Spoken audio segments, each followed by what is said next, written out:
quwata illa billah. Mau kemana?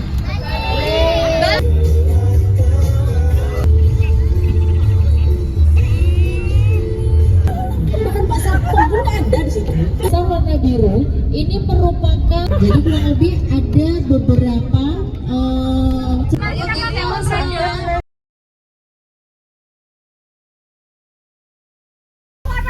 Oke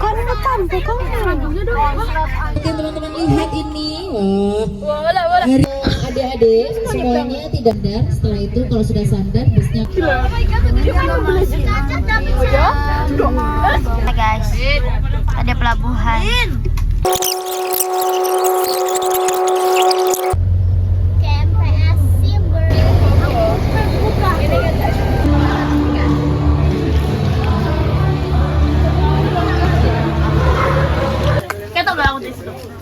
Hai, ini vlog.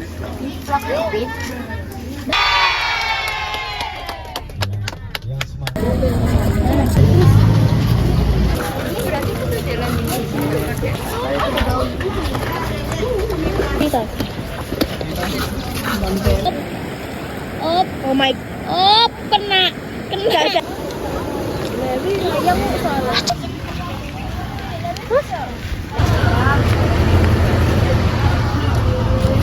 Tenang udah nih. Ya, macam mereka permainannya. Tapi tenggelam nggak? Jalur darat atau jalur namanya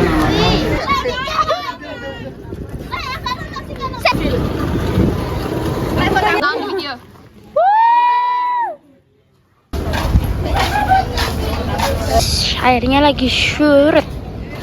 Tapi kayak enggak.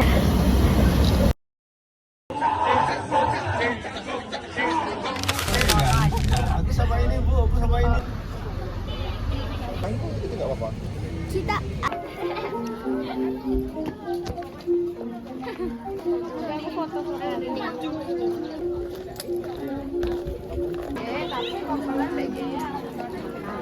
apa arti dari nama Panglipura? Penglipuran. Penglipur artinya menghibur. Ya, arti penglipuran, pengeling pura. Jadi kata pengling dan pura atau pelipur lara. Iya, pelipur lara. Lalu bagaimana penerapan konsep Trihita Karana? Penerapan konsep Trihita ya, kita Hubungan dengan Tuhan? ya hubungan manusia dengan Tuhan, hubungan manusia dengan sesama manusia, hubungan manusia dengan lingkungan. Nah, itu. Apakah benar desa ini memiliki hutan bambu yang dilindungi? Benar.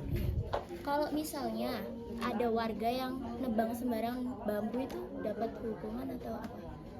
Itu hukumannya hukuman moral aja. Tapi hukuman yang berbentuk denda seperti uang itu tidak ada. Moral aja. Oke, saya ingin menanyakan tentang arsitektur dan tata ruang. Mengapa bentuk pintu gerbang angkul-angkul setiap rumah terlihat seragam? Apakah ada makna di balik ukuran lebarnya?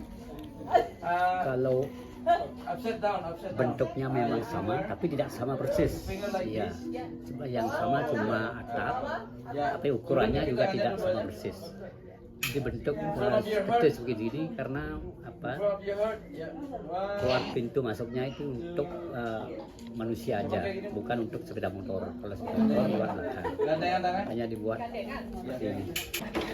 Terus ya Pak, bahan apa yang wajib digunakan untuk atap bangunan suci atau dapur di desa ini? Kalau bangunan dapurnya ini atapnya bambu, karena kita ada di lingkungan banyak bambu, jadi menyesuaikan lingkungan. Terus apa fungsi dari bangunan Balai Banjar yang ada di tengah desa? Fungsi Balai Banjar itu untuk menjalin hubungan antara satu keluarga dengan keluarga lain, atau secara formalnya untuk pertemuan warga di sini bila ada sesuatu yang perlu diinformasikan.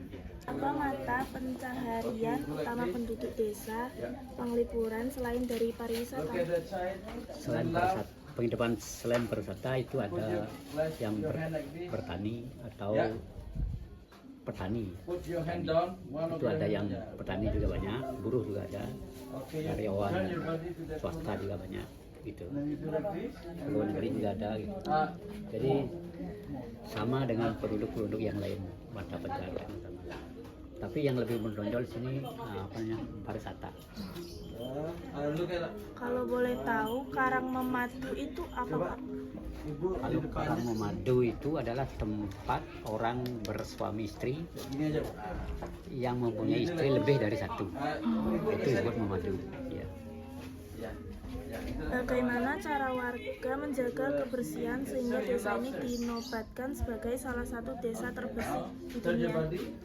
Cara memeliharanya ya itu kalau kita mempunyai anak-anak atau anak-anak muda atau anak-anak dari sebelum TK atau TK sudah dibina oleh orang tuanya masing-masing untuk peduli pada lingkungan, artinya membuang sampah pada tempatnya. Itu. Pak, mohon maaf, tadi yang Karang Memadu itu mengapa tempat ini dikosongkan atau dibiarkan? Dikosongkan karena selama ini seingat saya ya belum ada yang menjalani hal itu, karena orang Memadu itu tantangannya berat. Karena pada umumnya orang Memadu itu kan banyak permasalahan, sedikit-sedikit bertengkar, makanya diletakkan di sana oleh warga seolah-olah dikucilkan lah, biar tidak mengganggu masyarakat yang lainnya.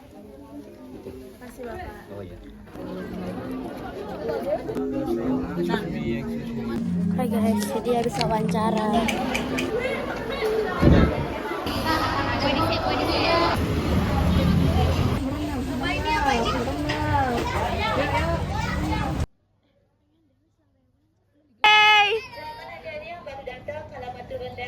Di area sebelah sana di depan rumah-rumah.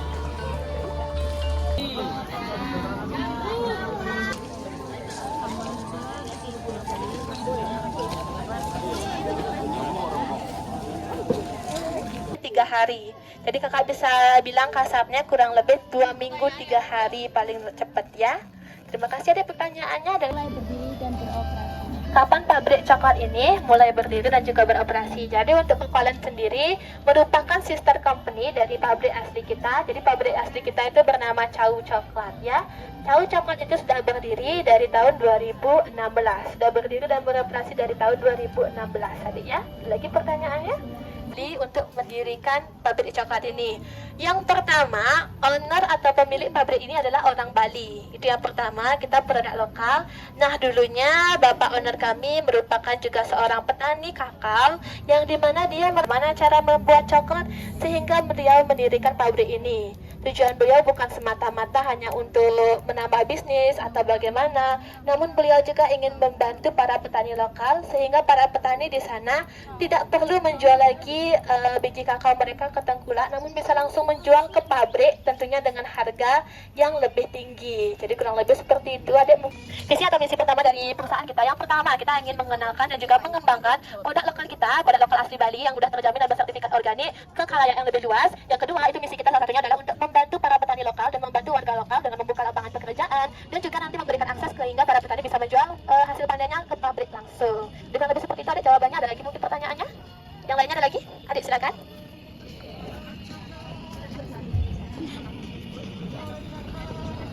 Nah, dari mana tuh biji kakao yang kita pakai di pabrik kita? Jadi biji kakao itu tentunya kita punya satu kebun sendiri untuk cadangan pasokan kita sehingga nanti kita tidak kekurangan bahan baku. Perkebunan sendiri kita punya. Lalu yang kedua tentunya seperti yang kakak bilang, kita juga bekerja sama dengan para petani lokal, membantu para petani lokal sehingga para petani bisa menjual ke pabrik langsung. Untuk sekarang kita tidak hanya melingkupi daerah Tabanan saja petani yang bekerja sama, namun hampir seluruh petani di Bali sudah bekerja sama dengan kita. Bagaimana cara membedakan biji kakao yang berkualitas dan yang tidak ya? Nah, baik, yang pertama, jadi kakak mungkin sudah jelaskan sedikit. Untuk di pabrik kita hanya menerima biji kakao yang organik atau biji kakao yang sudah difermentasi sehingga hasilnya lebih bagus, kurang lebih contohnya seperti ini. Sebenarnya dari penampilan luar saja kita bisa melihat perbedaannya dari biji kakao yang difermentasi atau yang organik dan yang tidak atau yang asalan. Kurang lebih perbedaannya seperti ini. Namun jika seandainya perbedaan dari luar tidak terlihat. Nah, apa keunggulan produk kita dari produk pabrik lainnya? Jadi yang pertama, seperti yang kakak bilang tadi, sudah berkali-kali kakak bilang, kalau coklat di sini itu adalah coklat organik. Tidak semua usaha bisa memberikan label organik tersebut karena sertifikatnya didapatkan dengan proses yang panjang, susah, dan juga biayanya cukup mahal. Jadi prosesnya itu untuk mendapatkan sertifikat ini sangat ketat, apalagi ini perlu diperbarui setiap tahunnya. Jadi semua nanti sterilisasi, tata cara untuk pembuatannya kita itu sudah di bawah sertifikat tersebut sehingga sudah terjamin organik ya. Kalau lebih seperti itu jawabannya ada lagi? Sudah. Berapa lama waktu yang dibutuhkan dari biji kakao mentah hingga menjadi coklat siap makan? Nah, tadi kakak udah jelaskan. Pada temennya tadi juga ada yang bertanya ya, berapa lama waktu yang dibutuhkan. Kurang lebih itu 2 minggu 3 hari minimalnya ya. Jadi kita fermentasi seminggu, pengeringan seminggu, lanjut ke prosesnya. Kurang lebih seperti itu deh jawabannya. Sudah ya, ada lagi mungkin?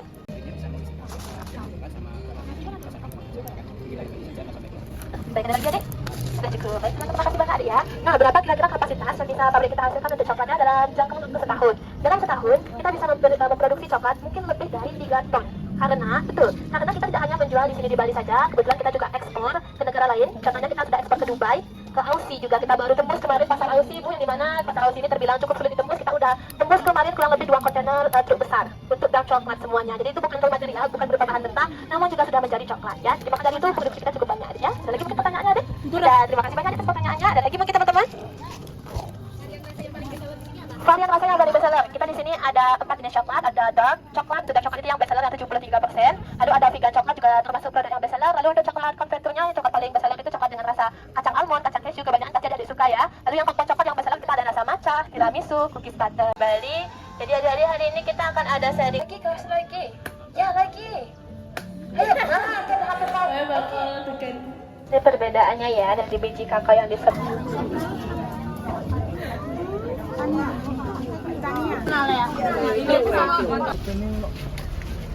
Bukan aku yang Nanti sakit. Siap, Bu, siap. Bu, lihat sini, Bu. Astagfirullah. Enggak, Bu, aman.